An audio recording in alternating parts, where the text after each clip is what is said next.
Pag 18 ka na, ganyan pa rin ang attitude mo, meron ka na talagang paglalagyan.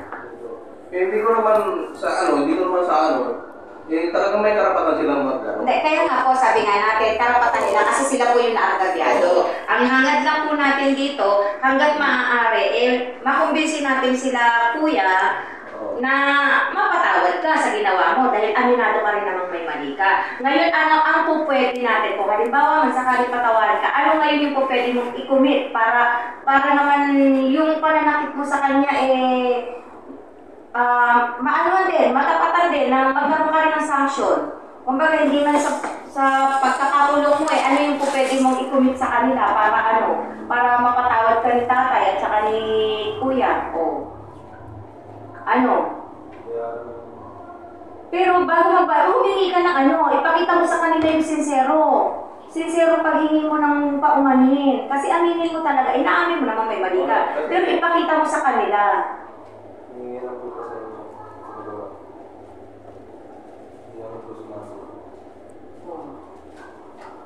Kasi ang hangad po natin dito tayo, huwag na po sanang lumawak pa. Kasi syempre, may mga barkada to, di ba? Syempre, ayaw din nila nung nangyari yan. Malamang, baka mamaya mauwi sa gantihan. Hindi, totoo, pinigil ko na lahat. Yun po talaga. Ako nakiusap na huwag gagalawin.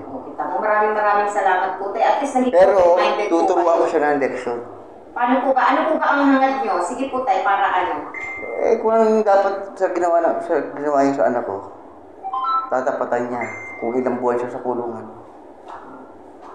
Pero kasi sa juvenile justice po kasi pagdating po sa minor din po kasi wala rin po tayo. Hindi, sa bahay pag-asa yan ilalagay. Nasa karapatan niyo po yan tayo, karapatan. Hindi po namin Hindi yan sinasama sa matatanda, sa bahay pag-asa siya. So, ibig sabihin... Masisira isang taon niyang pag-aaral sa akin. So, ibig po sabihin tayo, hindi niyo po mapapatawad yung paghingi niya ng paunin. Hindi. 12 taon na ko sa Saudi, walang uyan.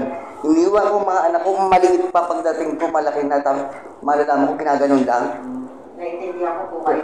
Sabi kung makita yung mga anak ko, pag uwi ko kaganunin lang, hindi ako papayag. Magulang po kayo, karapatan. Nagkaga ako sa Saudi ng 12 taon na hindi umuwi para mapag-aral sila sa maayos na eskwelahan. Ngayon nakatapos na yung anak ko na isa, kaya ako umuwi. Dahil may katulong na naman ako magpapaaral sa kanya ng college. Napakapalad po niya. Kasi ito po si Khalil, talagang ang nag-aalaga lang po diyan ay lolo't lola. Kaya po, naiintindihan po namin din yung background niyan. Tapos makikita ko, anak ko, may tugong mata, may angang ilong. Inaamin naman niya po na pagkakamali niya, sir. Hindi naman niya po tinatanggi. I will never forgive. Nasa sa inyo po yan. Pagdasaan mo muna. So, hindi rin tayo masisettle. Siguro magkakaroon din ng pangalawang hearing pa. Siguro Okay, tatapusin natin yung pangatlo na yan. Mainit pa kasi si tatay. Siyempre, magulang yan. Noong unang punta ko dito, ang bait ko kasi, ang sabi ni Kuya, babait naman daw yan.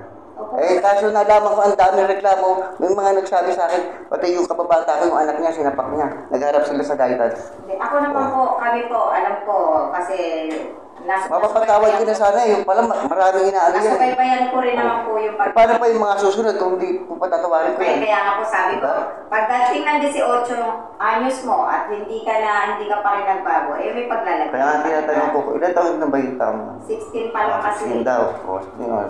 Ang hindi pasok yun sa pero rin ko sa bahay pag-asa yan. Pero siguro tayo, sa akin po, personal na, sana po maunawaan din natin yung sitwasyon niya kasi nga po ang talagang nag-aalaga lang po sa kanya, sila lolo at lola lang po. Siyempre po mga matatanda na, hindi po kasi natututukan ng magulang. Kaya nga po siguro... May pa rin unawain ng war break Sa iyo, opo, sabi nga namin, nire-respeto po namin yan. Kami po personal na humihingi ng pangunawa at paumanhin ninyo doon paumanhin namin sa nagawa po nga ni Khalil. Kasi nasubaybayan po talaga namin yung paglaki niyan. Talagang ang ano niyan ay gulang po talaga sa arga. Kumbaga kasi syempre yung mga lolo't lola matatanda na. Tapos talagang nai-stress din sila kasi nga, ewan ko ba Khalil, akala ko ba natutuwa nga ako, nag-aral ka na.